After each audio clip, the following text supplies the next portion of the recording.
Guys, ibi bintu biri seriye kandi umubare utege amatwi ubyumve neza kuko biri serious cyane my dear friend.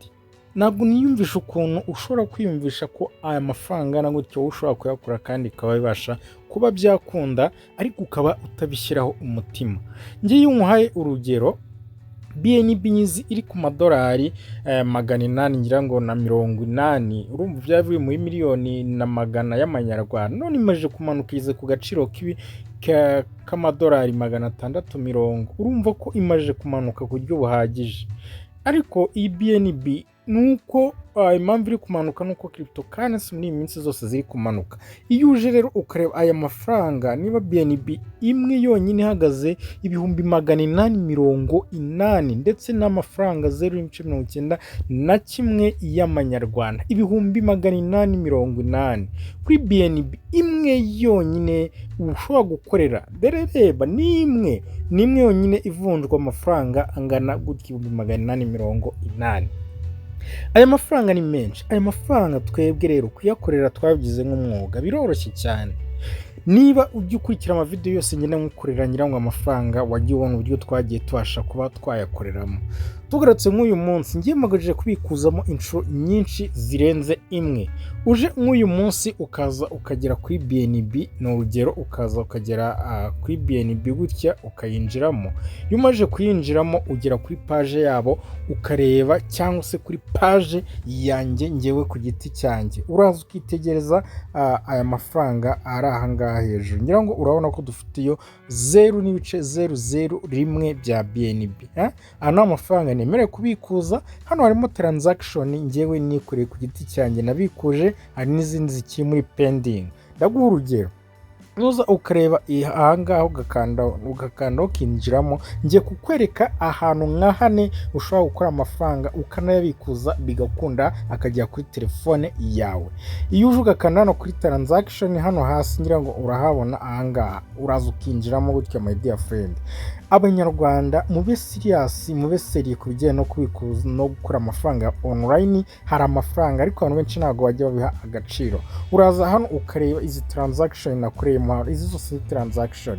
Uraza rero ugascrollinga gutya ukitegereza. Iyi transaction nakoze hano, iyi ya mbere yabaye complete, iya kabiri complete, iya gatatu ndetse n'iya kane nazo urabona ko zikiri muri pending. Zose ndi kubikuza 0.1 gutya nizo ndi kubikuza, ariko izi ntuzikinisha kuko aya mafaranga ntago ari makeya. Ese iyo ugiye muri calculator ukayakubuza ukuntu yabangana my dear, aya ngaya uyabikuje warya neza saa sita cyangwa se ninjoro. Okay, saha honyine reka nkwereke n'ahandi, ndakwereka ahantu henshi turi gukora amafaranga kandi wowe uca amazi ukumva ko bidashoboka. Ni ibintu byoroshye bishoboka kandi biri kuduha amafaranga. Uje nko kuri Binance yanjye n'urugero, bari ifite udufaranga ducya two kwirira mbara kuri online kuko ngiyewe Ntagishoro na kimwe nkora uretse telefone na internet nkabibyaza umusaruro kwasha kuma amafaranga. Guys, ndebera nyine hano kuri Binance yanjye, urabona amafaranga ariho ukuntu angana. Urabona ko ari amadolari 9.45. Amafaranga yabikuje mu Nyarwanda ukeka y'abaranga ntabwo yaba ari mu bihumbi hafi 15. Ayo mafaranga se yaba ari make. Guys, reka imikino, va mu mikino, va mu mandazi. Sawa wonyine ndakwereka n'ahandi ahantu henshi hari amafaranga. Ngiye kwiza mu yindi application. Iyi application iyi borrow app iyi murayizi, mwereke reba hano hejuru. Ije kitegereza aha ngaha urabona amafaranga dufite Diamond 36. Aya ngaya iyo uje gukanda kuri withdraw nuko akandaho gutya ugahita uza hano kuri withdraw hano hasi. Okay, reka mukwereka. Uraza ugakanda hano kuri withdraw aha ngaha, ariko uraza ugakanda hano kuri maximum kugira ngo urebe ari aya ngaya angana undi gute. Kwanza biranigaragaza ari hejuru, urabona ko hariyo amadolari 3.6. Aya nayo ni amafaranga my dear friend. Ayo yose kuyakorera Ntagishoro na kimwe bigusabye telefone ndetse na internet. Uraza rero ugakanda hano kuri max hano hasi. Iyo ukanze kuri max gutya urahita ubona ko bakubwira ko ufitemo amadolari atatu. Bakwereka nyine amadolari ufitemo, ngira ngo urayibona hano, bakubwira ivunjira yonyine ko ubona amadolari atatu. Aya ni amafaranga kandi twiteguye kubikuza vuba aha ngaha. Ndagaruka mfite n'ahandi henshi igenda, proof ndazifite wowe kuri amafaranga mayidi ava mu mikino. Tuje hano muri Telegram, hano hose twebwe twazengurutse twakorera amafaranga. Nakugira inama ngo jya ugerageza ukora application imwe, niyo wajya ikuraho idolari rimwe mu kwezi cyangwa amadolari 2 mu kwezi, ayo wakoramo ayo ari yo yose. Ashobora kuza kugura internet y'ukwezi, ashobora kukugaburira, ashobora kwishyurira inzu. Ufashe application 10, buri application ubasha kuyikoraho nibura amadolari 2 ku kwezi. Izo application yaba ari amadolari angahe? Amadolari 20 z'amafaranga barimo mu kwezi. Ayo yaba ari side hustle, so kuvuga ngo ni ya mafaranga wenda runaka nayo ku ruhande azafasha mu tuntu runaka tugiye dusanga. Iyo ninje hano muri Gmail fama, izi zose kandi na nimwe ndi kubabwira nakozeho video, mugende muri video yanyu hano muri Gmail fama, ndaza nkakandaho gutya.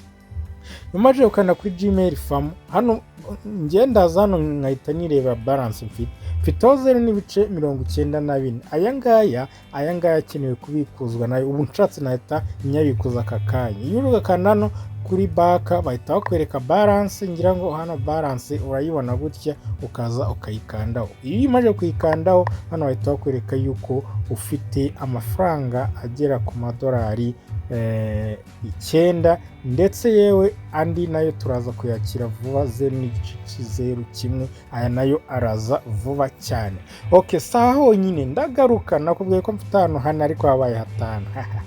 Aho wose twakorera amafaranga my dear friend, ntuzajye kuri YouTube channel yacu Kigali Creators. Ndakwibutsa gukora subscribe, ugafungura n'inzogera kugira ngo mutazacikwa n'ibiganiro tukugezaho umunsi kundi uko ukeye nuko bwije, kuko twebwe icyo tukwigisha no gukora amafaranga nta gishoro na kimwe usabye uretse telefone yawe na internet, ubundi ukenjoyinga my dear. Ni ibintu byoroshye cyane. Turagaruka ahangaha, okay? Tuje tukavamo hano muri Gmail fama, turagaruka hano hirya, turaza twinjire muri application. Iyi ngiyi ejo nabakoreho video, nubwo mwayiciye amazi mutigeze muyitaho ngo murebe iberamo ari ibiki, urinjiramo hano. Iyo winjiye muri iyi video nayo iri mu bintu biri kudukorera icyo bita akazi my dear friend. Uraza ugakanda hano muri redeem, ndagira nkwereke ko naho turi kuyavanamo amafaranga kandi ngo kuyakuramo bishoboka. Aya mafaranga twakuyemo hano ejo naberetse ko transaction zo kubikuza nagiye nkoramo. Iyo ukanze hano kuri redeem rero bakwereka gutya. Iyo uje ukinjira ahangaha rero hejuru kara transaction zo kubikuza twakoze, reka nzikwereke. Uraza ukinjiramo gutya, hano uraza usangemo idolari 1. Hano hejuru urabona ko twayikujemo iki idolari 1 ahangaha. Si idolari 1 ahangaha, si idolari 1, hasi 0.0001. Ibi ngibi byose ni ibintu bikorwa kandi mu gihe gito kandi neza cyane. Si ibyo byonyine, kuko ugarutse hano inyuma uraza n'ubundi ugasanga hari ayandi twemeye kubikora. Ikiza cy'iyi application wemeye kuyabikuza no kuri telefone yawe. Hariya twabikoje dukoresheje icyo bita USDT muri Binance iyi ngiyi, ariko iyo ushatse uraza ukanda hano kuri charge, kuri mobile charger, uraza ugakanda. Iyo umaze gukanda barakubwira ese uragura airtime, ni bando, ni data, ibintu nk'ibyo nibyo bakubaza. Ahangaha ura airtime, bando, data.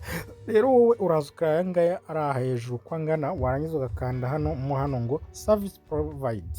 Ahangaha iyo ugakandamo gutya service provide, ugakandamo bahita baguhitishamo ese ugiye kubikuza kuri Airtel cyangwa se ni MTN. Uraza ugahitamo simcard imwe mu byo wifuza kubikuza. Twe dukande kuri MTN. Iyo ukanze kuri MTN bahita bakwereka ahantu ho kubikuza. Twemeye kubikuza hano ku giceri cya 50, tukaba twemeye no kubikuza hano ku mafaranga 100. 200 yari nago yuzuye, hano hose aba hasa ibara rimwe. Urumva rero ko ninza nkakanda hano kuri iri 100, nkarikandaho gutya, nta kindi bambaza nimero yanjye ya telefone. Nimero ya telefone bambaza rero ni ukuvuga ngo uraza ukemezamo nimero yawe ya telefone. N'urugero uhita ushyiraho 785 gutya, ugakomeza ukujiramo nimero zawe, wanyuza ugakanda kuri confirm. Uhita ugakanda hano kuri confirm hano hasi ahangaha, ukanda hano kuri confirm, amafaranga ahita kugeraho kuri telefone yawe, kuri mobile money yawe.